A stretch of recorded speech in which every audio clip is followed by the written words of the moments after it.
Alors, bienvenue à la deuxième partie de notre première vidéo de co-signing. Comme je disais, quelques avantages, mais il y a plus de désavantages. Nous allons parler de la dernière avantage et puis la conclusion. Alors, dernier avantage, pourquoi on n'est pas co-sign, ok? C'est du genre que je signe, puis bon, je veux juste retirer ma signature si je n'arrive plus ou si la personne n'est plus là. Ça ne marche pas comme ça.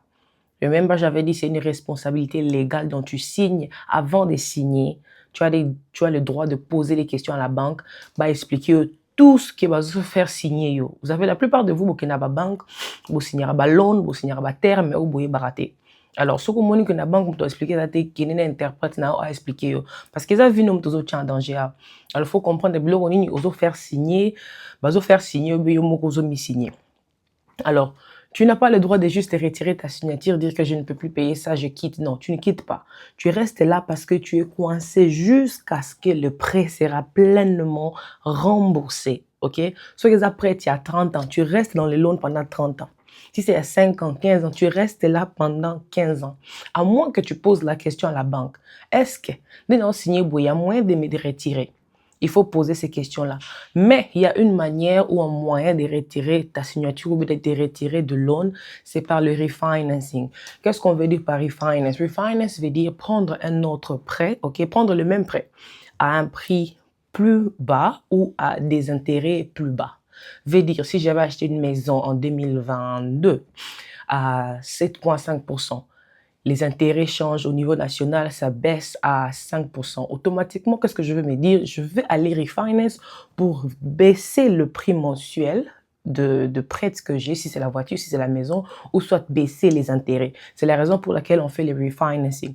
Alors, tant que toi, propriétaire de loan ou de la compte, il faut toujours regarder les intérêts. Si tu sens que les intérêts changent par-ci, par-là, dans la banque ou là où tu avais prêté, va et demande les refinancing pour qu'on te sorte de cette dette que tu laisses cette personne-là. C'est la seule façon ou le seul moyen de sortir si tu peux faire les refinancing. On ne fait pas les refinancing juste comme ça. On fait s'il y a d'abord un intérêt qui baisse ou le prix mensuel qui va baisser. C'est la raison pour laquelle on fait le refinancing. Et le dernier, c'est tu ne peux pas aussi te retirer du bail. Si tu veux signer un contrat pour quelqu'un pour qu'il prenne un appartement ou une maison, tu dois rester là. Au cas où la personne fouille, décide de changer des états de pays, tu restes là pour payer le loyer jusqu'à ce que le bail va expirer. Donc, il faut vous rassurer, quand tu veux prendre cette maison, mon frère, tu as de l'argent, aux en bon recouvrir le loyer. Yo yosika uzana musala ya stable te bozo débris yo likanda komundene okufuta loyer o poso ke yindeli yo baotala ote bakotala ngai. Je vais donner l'exemple de Stéphanie et Pierre. Si moi je signe quelque chose pour Pierre, c'est Pierre, la banque ne verra pas Pierre, la banque verra Stéphanie parce que c'est moi le propriétaire du compte. Alors faites attention quand vous signez parce que tu vas rester dans ces contrats-là jusqu'à ce que le locataire ou le propriétaire de la maison, de l'appartement va trouver un autre locataire et les contrats vont s'arrêter. Mais tant qu'il n'a pas trouvé un locataire, surtout les contrats d'une année, tu vas rester en train de payer. Alors rassurez-vous quand vous signez des gens, ils sont des personnes fiables que vous pouvez vous confier que il sera fidèle et va payer jusqu'à la fin. Donc, c'est pas un contrat où tu peux juste décider de quitter comme ça. Tu es lié jusqu'à la fin du contrat, jusqu'à ce que la dette sera pleinement payée à 100%. Et les dettes, surtout de mortgage, ce ne sont pas des dettes qu'on paye à 2 ans, 5 ans, non. 30, 15 ans. Tu veux être lié à quelqu'un avec quelqu'un, tu veux lier ta vie comme ça financièrement pendant 15 ans, 30 ans. Je pense pas, je suis pas. Je peux consigner mon mari, tu peux consigner ta femme parce que vous habitez dans la même maison jusqu'à la mort. Mais un voisin, un frère ou une sœur, c'est difficile. Donc, il faut bien réfléchir, ok?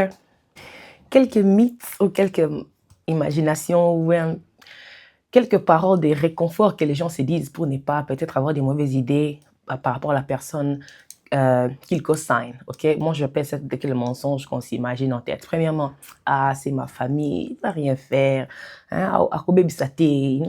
Nous sommes famille. Ce sont des choses qu'on se dit pour nous consoler, mais tout peut arriver. Deuxièmement, j'ai confiance. Toi là, j'ai confiance. Je vais te signer, rien ne va arriver. Mensonge. Troisièmement, c'est juste une signature. On signe seulement et puis on donne la maison. Ça ne va rien faire. Et puis si tu viens d'arriver, c'est capable de manipuler très bien. Ne tombe pas sur ce piège. Signature, non, c'est une responsabilité légale. Évitez, ne tombez pas sur ces pièges. Posez des questions qu'on ne vous amène pas bêtement. Dernièrement, je peux enlever mon nom après. Tu ne peux pas enlever ton nom après dans un loan tant que le loan n'est pas encore payé pleinement jusqu'à la fin. Donc, rassurez-vous, Erozo Keniko signé pose la question long term oyo. Et ça, il y a combien de temps? How long is the long term? 15 ans, 30 ans? Donc, je serai obligé de rester là et de veiller que cette personne est vivante pendant 30, 15 ans pour payer cette maison. Et s'il voyageait? Et s'il changeait des pays? On ne souhaite pas si la personne meurt. Ça sera sur toi. Alors, il faut bien réfléchir avant de prendre ces genres de responsabilités. Les bonnes personnes peuvent aussi, tomber. Les bonnes personnes peuvent aussi connaître des choses comme perte d'emploi, urgence, quoi encore, maladie, mort. Qu'est-ce que tu vas faire au cas où toutes ces choses arrivent? Vas-tu couvrir le loan toi-même? Oui ou non? Si tu ne sauras pas, ne te mêle pas dans des histoires comme ça parce que ça va vous créer de problèmes. Avant de co-signer ou co-sign anybody, rassurez-vous, vous comprenez tous les termes qui est lié à ces contrats. Vous avez le droit de poser toutes les questions que vous voulez parce que c'est vous l'auteur, c'est vous que nous avons besoin pour signer le contrat. Okay? Que personne ne te mette sous une pression. Non, signer Kakambang ou signe vite, que tu vois qu'on sort d'ici. Non, non, non, je veux comprendre ce qu'on a écrit sur ce papier parce que ces contrats nous lient jusqu'à la fin de ces termes. Jusqu'à la fin de ces contrats, on est liés ensemble. Donc, je dois vraiment comprendre à 100%. Alors, voici quelques questions. Je vous donne 5 questions à poser à une personne, ok? Quand vous allez à la banque, quand vous allez devant un locataire, un bailleur, avant de signer un papier, posez-lui cette question. Je prends l'exemple, je vais à la banque avec Pierre. Voici ma première question que je veux poser à Pierre. Pierre, es-tu capable de te procurer ce loan, ok? Ou cette maison sans moi? Je me pose des questions, ok? Est-ce que Pierre est capable de prendre cette maison sans moi? Si Pierre me dit, je ne pense pas, hein, j'ai vraiment besoin de vous pour prendre cette maison. Déjà, je commence à avoir peur, ok? On veut dire c'est non, je ne suis pas capable de prendre cette maison sans toi. C'est pour cela je suis là avec toi pour prendre la maison. Ça, c'est question numéro 1. C'est à vous de voir si vous êtes convaincu ou pas. Deuxième question. Pierre, est-ce que tu as un revenu stable? Oh, tu vois, je viens à peine de commencer les boulots, j'ai pas vraiment un revenu stable, je me bats encore dans quelques mois. Mais pourquoi tu es pressé de prendre une dette maintenant si tu n'as pas un revenu stable? Pourquoi ne pas attendre quelques mois, rassembler un peu un montant et puis t'engager dans une chose? Parce que tu ne t'engages pas seul, tu m'engages aussi moi-même. Il faut vraiment avoir une conversation honnête parce que c'est moi là, je ne blague pas avec mon crédit score. Je veux parler avec toi. Okay? Pourquoi être pressé de t'engager maintenant si tu sais que tu peux prendre encore du temps pour épargner l'argent et puis revenir encore? Donc, tu n'as pas un revenu stable, tu viens à peine de commencer un boulot, tu ne sais pas si on va te retenir et tu veux déjà prendre une dette. Déjà, s'il me dit qu'il n'a pas un revenu stable, j'ai peur. Ça, c'est la deuxième question. J'ai déjà peur, je commence à m'inquiéter. Troisième question. Ont-ils des économies ou des épargnes à côté? Ok, Pierre, as-tu quelques économies ou des épargnes à côté au cas où tu perdais ton boulot ou bien on ne t'engage pas dans ce boulot où tu viens d'appliquer? Est-ce que tu peux couvrir ces loans pendant quelques mois, peut-être 6 mois maximum? Souvent, la banque demande 6 mois. Ah, tu vois, je viens à peine de commencer les boulots, je n'ai pas vraiment assez d'argent pour couvrir ces loans pendant 6 mois. Donc, Pierre est en train de me dire indirectement, dans 6 mois, si je n'ai pas assez d'argent pour couvrir ces loans, c'est toi qui vas couvrir ces loans. Regardez comment la personne me dit des choses en face, comme ça, et moi j'ignore. Déjà, dans ma tête, je vois déjà que je commence à hésiter parce que je n'ai pas de réponse positive. Donc, Pierre n'a pas d'épargne à côté au cas où il n'a pas un boulot, au cas où il perdait son boulot pour couvrir ces loans-là. Donc, cela veut dire que ça tombe encore sur ma tête. Une grande responsabilité. Quatrième question. Si tu perdais ton boulot, Pierre, qu'est-ce passera-t-il? Okay? Si aujourd'hui tu perds ton boulot, je ne souhaite pas mon frère, ma soeur, mais si tu perdais ton boulot, qu'est-ce passera-t-il? Ah, tu vois, nous sommes aux États-Unis, on va juste chercher notre boulot, on va se battre. Parce que à côté, d'abord, il n'a pas des épargnes, des économies. Donc, cela veut dire, s'il perdait son boulot, il ne compte que sur toi. Déjà, ça met déjà un fardeau sur moi. Je commence déjà à douter, à avoir peur. Tu vois, on va se battre, on va chercher un boulot. Dieu pourvoira, Dieu pourvoira. Ok, là c'est la quatrième question. Et la dernière question, pose-toi la question. C'est toi qui veux signer, non? Pose-toi la question. Suis-je financièrement prête ou stable à couvrir ses loans au cas où quelque chose arrivait à Pierre?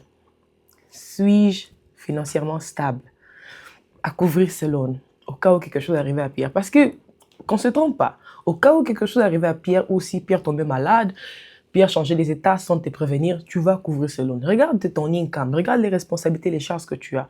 Seras-tu capable de payer ces loans si Pierre n'est pas capable? Si tu réponds à toutes ces questions et tu as des non, non, non, non, en tout cas, à la fin, tu dis, mon frère, je pense que tu dois prendre un peu de temps de travailler sur ton revenu, d'épargner un peu d'argent et puis nous allons retourner à la banque. Pour l'instant, je ne pense pas que tu es prêt à le faire. Il faut apprendre à dire non dans la vie. N'en bien, ok? Après toutes les questions que je te posais, je vois vraiment pas une assurance que tu seras capable de payer ça. À la fin, ça va tomber sur moi parce que c'est moi qui est le propriétaire de ces comptes. Alors, je pense qu'on doit prendre encore du temps, que tu travailles un peu, tu gardes de l'argent, tu épargnes et puis nous pouvons revenir à la banque. Si la personne refuse, parce que je sais qu'à la fin, il va se fâcher. Oh non, tu veux pas me signer, tu veux pas m'aider, mais je veux pas t'aider pendant que les réponses que tu devais me rassurer, tu ne me rassures pas. Je ne suis pas obligée de t'aider, je suis en train de t'aider parce que je veux que vous allez la payer bien. Alors, si déjà, parce que je sais que ça crée des incompréhensions, je préfère vraiment que tu travailles sur ton revenu et puis nous allons rentrer. S'il refuse, en tout cas, il peut aller chercher quelqu'un d'autre. Ok? N'endenga bien, quand on se sépare dans les calmes, on rentre à la maison, on va réfléchir encore bien. Rentrons d'abord, réfléchissons et puis nous allons revenir. Si tu es marié, parle à ta femme. Si tu es marié, parle à ton mari. Posez-vous des questions, réfléchissez ensemble avant de prendre une telle décision parce que ça va vous affecter dans le futur. Alors, pour finir la conclusion, je vais donner quelques alternatives. Si c'est pour une maison ou un loyer, un appartement qu'ils veulent louer, tu peux les aider avec un security deposit. Si vous avez l'argent, vous pouvez les aider avec avec un montant pour qu'ils couvrent leur security deposit. Parce que souvent, quand vous allez pour louer une maison, au Singabino security deposit, et puis sometimes le first month rent ou sometimes 2 months rent si c'est pour un one year bail à une année. Donc, vous pouvez les aider avec le security deposit. Vous pouvez aussi les aider avec le first month rent. C'est déjà beaucoup d'argent. Je ne sais pas si tout le monde a ça pour juste donner comme ça aux gens. Et je comprends la pression de quitter un endroit, peut-être shelter, pour aller habiter dans une maison. Mais si tu n'as pas, mon frère, tu ne vas pas mettre la pression aux autres pour basungayo. Sois patient jusqu'à ce que tu travailles à côté, tu mets ton argent à côté et tu vas prendre ta maison dans les calmes et à l'aise sans stresser les autres. Troisièmement, aidez-les à faire un budget. Ok? La plupart de nous, les Africains, nous ne savons pas comment faire un budget. Je veux faire une vidéo How to Budget. On va tout travailler dans cette chaîne cette année pour un peu améliorer nos finances. Alors, faites un budget. Par rapport à ce que je gagne, par rapport à ce que ma femme gagne, si tu es célibataire, tu as juste ton revenu seul. Si tu as ta femme, regarde ce que vous gagnez. Ok, par rapport à ce que nous gagnons, est-ce qu'on pourra couvrir cette dette qu'on est à propos de prendre? Est-ce qu'on sera capable de payer cette voiture? Est-ce qu'on sera capable de payer cette maison? Si vous n'êtes pas capable, ne prenez pas des dettes.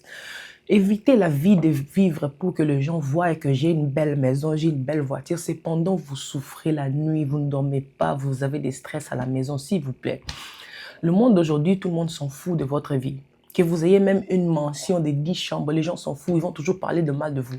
Alors vivez votre vie dans la paix, dans les calmes, à l'aise. Si vous avez une petite maison, restez là jusqu'à ce que le Seigneur va vous bénir financièrement et vous allez chercher une très belle maison. Quatrièmement, aidez-les à build their credit. Parce que la plupart du temps, on cherche des cosignes parce que notre revenu est faible, en dessous, low income, ou soit notre crédit est low. Alors, qu'est-ce qu'on peut faire ici? On cherche le moyen d'augmenter les revenus ou augmenter les credit scores pour nous permettre aussi à prendre nos propres dettes sans dépendre des autres. Alors, il y a beaucoup de moyens de bâtir les crédits. Vous pouvez booker des coachings avec moi, je peux vous montrer, mais quelques moyens. L'une des manières, c'est de prendre un Secured Credit Card. Secured Credit Card, c'est une carte que tu prends à la banque qui vous donne avec un montant précis, ça peut être 300, 500 $. Et à partir de cette carte, vous allez utiliser, vous allez repayer et ils vont commencer à monitor, voir votre utilisation, comment vous payez et ça va vous aider à build votre crédit. Et avec le temps, vous serez capable de prendre des choses à crédit sans un cosigner. C'est une autre manière de vous aider aussi, au lieu de vous donner juste des dettes comme ça, viens, je vais te signer vite, vite. Je ne t'aide pas à apprendre comment le système américain fonctionne. Donc pour moi, je vais te montrer le chemin au lieu de te donner comme ça. On dit teach men how to fish, au lieu de instead of giving them the fish. Teach them how to fish. I will teach you how to fish. I'm not going to give you the fish like that. Okay. Notre point, le dernier, c'est ce qu'on appelle an authorized user. Okay. You can use someone and add them in your account as an authorized user.